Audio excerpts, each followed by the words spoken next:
এক ভদ্রলোক আমাকে বুয়েট কেন্দ্রীয় মসজিদে, অনেক বছর আগের কথা, বুয়েট কেন্দ্রীয় মসজিদে আমাকে জিজ্ঞেস করেছিলেন যে হুজুর, সবসময় আমরা পারি না যখন মসজিদে যেতে, ফরজ নামাজের জামাত অফিসে আমরা জামাত করতে হয়, তো ওখানে আমরা কয়েকজন মানুষ জামাত করি। দেখা গেছে একজনের সুন্নতের অনুসারী সুন্নত পালন করে। আচ্ছা, আমি খুব খেয়াল করেছি, সুন্নত পালন করে কি, দাড়ি ঠিক আছে, টুপি ঠিক আছে, জুব্বা আছে, কিন্তু উনি সুদের লেনদেন করেন, সুদের লেনদেন। আরেকজন উনি সুদ ঘুষের থেকে বেঁচে থাকে, সুদ থেকে পুরা পবিত্র, ঘুষ থেকে পবিত্র, এরকম যত অপরাধ পাপাচার ওগুলো থেকে অনেক দূরে, সুদ ঘুষ থেকে দূরে, কিন্তু সুন্নতটা হুজুর তো কে ইমামতি করবে, এটা প্রশ্ন করে।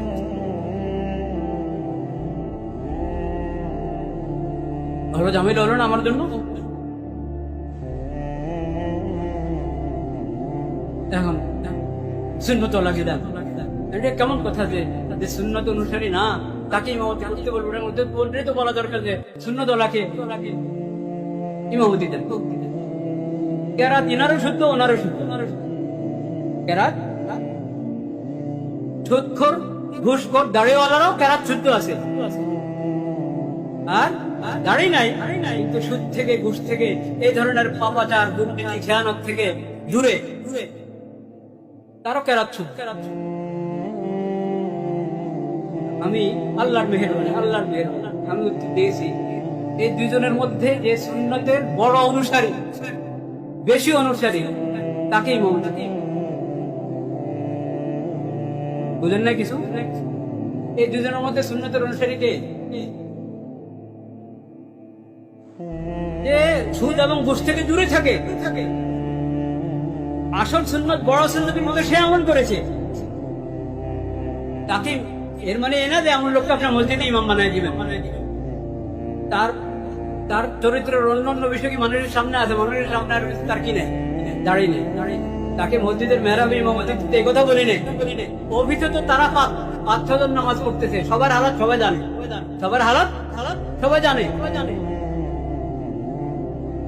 এখানে দাড়ির কারণে সুদখোর, ঘুষখোর কি ইমামতি দিবেন?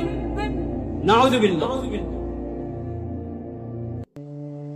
মসজিদে ইমামতি এও পাবে না, সেও পাবে না। ওখানে তো ঠেকা আছে, ইমামতির যোগ্য 2 জন, আর কাউ নাই। কোনজনকে দিন? মসজিদ তো আর এরকম সংকট তৈরি হয় না, মসজিদে তো এই সংকট তৈরি হয় না। তো ওনার দাড়ি নাই, এটা ওনার ত্রুটি, এটা ওনার ত্রুটি। আল্লাহ ওনাকে দাঁড়িয়ে রাখার তৌফিক দেন।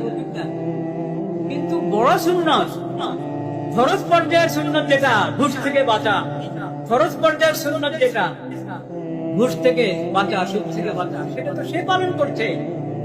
আর এই তো দাড়ি রেখেছে, যদি ইখলাসের সাথে সুন্নতের অনুসরণ নিয়ে দাড়ি রেখে থাকে, তাহলে ধন্যবাদ, এটা তার ভালো দিক, দাড়ি রাখাটা তার ভালো দিক। এই বড় একটা সুন্নত পালন করেছে, কিন্তু এই যে সুদখোর এবং ঘুষখোর, এত বড় হারামের মধ্যে সে জড়িত। এই নবী করিম সাল্লাল্লাহু আলাইহি ওয়াসাল্লামের আদর্শ থেকে কত দূরে? অনেক দূরে কিনা? অনেক দূর। এটা বুঝতে হবে আমাদেরকে, কাকে বলে সুন্নতের অনুসরণ।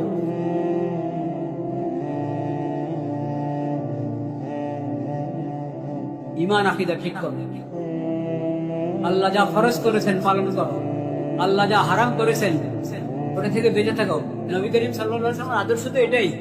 নবী করিম সাল্লাল্লাহু আলাইহি ওয়াসাল্লামের আদর্শের মধ্যে সবচেয়ে বড় গুরুত্ব ঈমান আকীদা। এরপরে সব ফরজ আদায় করা, সমস্ত হারাম থেকে দূরে থাকা, গুনাহ থেকে বেঁচে থাকা, এটা তো নবী করিম সাল্লাল্লাহু আলাইহি ওয়াসাল্লামের আদর্শের একবারে শীর্ষে।